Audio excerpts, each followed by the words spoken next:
চীনের এক তরুণ পড়াশোনা শেষ করে প্রথমে কুজান নামক একটি ট্রাভেল সার্চ ইঞ্জিন কোম্পানিতে চাকরি করার সুযোগ পান, কিন্তু কিছুদিনের মধ্যেই তার চাকরি চলে যায়। যাকে একসময় বড় বড় কোম্পানি প্রত্যাখ্যান করেছিল, যার আইডিয়াকে বিনিয়োগকারীরা বলেছিল অসম্ভব। মাইক্রোসফটের মতো জায়ান্ট কোম্পানির চাকরি ছেড়ে যখন সে স্বপ্নের পথে হাঁটা শুরু করলো, সবাই ভেবেছিল সে পাগল। তিনি বাইটড্যান্স নামে একটি নিউজ রিকমেন্ডেশন অ্যাপ প্রতিষ্ঠা করেন, কিন্তু অফিস চালানোর মতো টাকা ছিল না। রিয়েল এস্টেট ব্যবসা শুরু করেন। মাত্র 3 বছরের মধ্যেই কোম্পানি বন্ধ হয়ে যায়। কিন্তু একদিন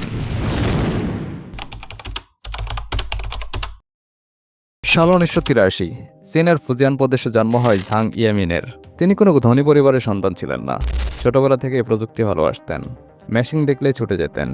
মধ্যবিত্ত পরিবারের সন্তান হয়েও মাধ্যমিক ও উচ্চ মাধ্যমিক শেষ করে বিশ্ববিদ্যালয়ে ভর্তি হওয়ার সুযোগ পান। ভর্তি হন সফটওয়্যার ইঞ্জিনিয়ারিংয়ে। বিশ্ববিদ্যালয়ে পড়ার সময় তিনি মানুষের সমস্যা সমাধানের জন্য কিছু করতে চাইতেন। সফটওয়্যার ইঞ্জিনিয়ারিং পড়ার সময় তিনি শিখলেন প্রযুক্তি শুধু কোড নয়, এটি মানুষের জীবন বদলে দিতে পারে।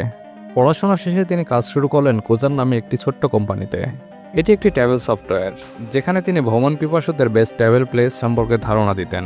কোম্পানি তাকে মূল্যায়ন করেনি। সেখানে নতুন কিছু আইডিয়া দিলেও সেগুলোর গুরুত্ব পায়নি। কাজ ছাড়লেন। অনেক খোঁজাখুঁজির পর এবার চাকরি পেলেন মাইক্রোসফট মতো একটি বড় কোম্পানিতে।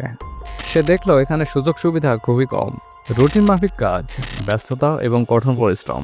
বড় কোম্পানির ধীরগতির কাজ, যা তাকে আবারও হতাশ করলো। এবারও তিনি চাকরি ছাড়লেন এবং আশেপাশে মানুষদের তোপের মুখে পড়লেন।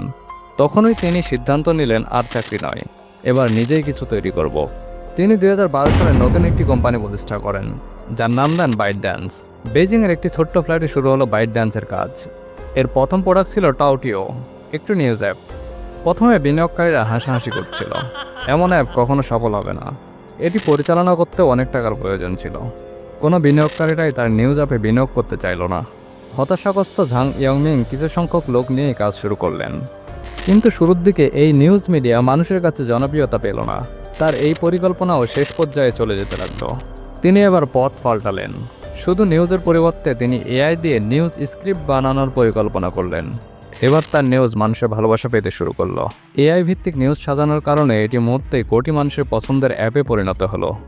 2016 সালে বাইটড্যান্স তৈরি করলো ডোইন। এটি চীনের একটি শর্ট ভিডিও অ্যাপ। পরের বছর 2017 সালে আন্তর্জাতিকভাবে এটির নাম দেওয়া হলো টিকটক। শুরুতে যার সাফল্য আসলো না, তিনি বুঝলেন আরও পরিশ্রম করতে হবে। কিন্তু ঝাং ইয়াংমিং জানতেন মানুষ পরিবর্তনশীল। ভবিষ্যতে মানুষ লং ভিডিওর থেকে শর্ট ভিডিও কন্টেন্ট বেশি পছন্দ করবে। তিনি এআইকে কাজে লাগালেন, এআই অ্যালগোরিদম উন্নত করলেন। এটি তিনি এমন সহজভাবে তৈরি করার প্ল্যান করেন যেন মানুষ এটিতে সহজে আকৃষ্ট হতে পারে। টিকটক ভিউয়ারদের জন্য এমন সুবিধা দিলেন যেখানে সিম্পল স্ক্রলিং করার মাধ্যমে প্রতিবার নতুন ভিডিও সামনে আসতে থাকবে। আর এখানে ভিডিও তৈরির প্রক্রিয়াকেও অত্যন্ত সহজ করে দিলেন। এটি দর্শকদের জন্য সহজ হয় কিছুদিনের মধ্যে টিকটকও জনপ্রিয় হতে শুরু করলো। তারপর 2017 সালে Musical.ly-কে কিনে নিলেন। এরপর সবকিছুই বদলে গেল। টিকটক বিশ্বজুড়ে বিস্ফোরকের মতো ছড়িয়ে পড়ল। আজ টিকটক ব্যবহার করছে 150+ দেশের কোটি কোটি মানুষ। ফেসবুককে পিছনে ফেলে আজ টিকটক বিশ্বের সর্বাধিক ডাউনলোডকৃত অ্যাপে পরিণত হয়েছে। এছাড়াও আজ তিনি নংফু স্ক্রিমের প্রতিষ্ঠাতা শানশানকে পেছনে ফেলে চায়নার শীর্ষ ধনীর তালিকায় 1 নম্বরে চলে এসেছেন। আজ তার সম্পদের পরিমাণ $65.5 বিলিয়ন। আজ ঝাং ইয়াংমিং প্রমাণ করেছেন ব্যর্থতা যতই বড় হোক, স্বপ্ন আর ধৈর্য থাকলে সফলতা অনিবার্য।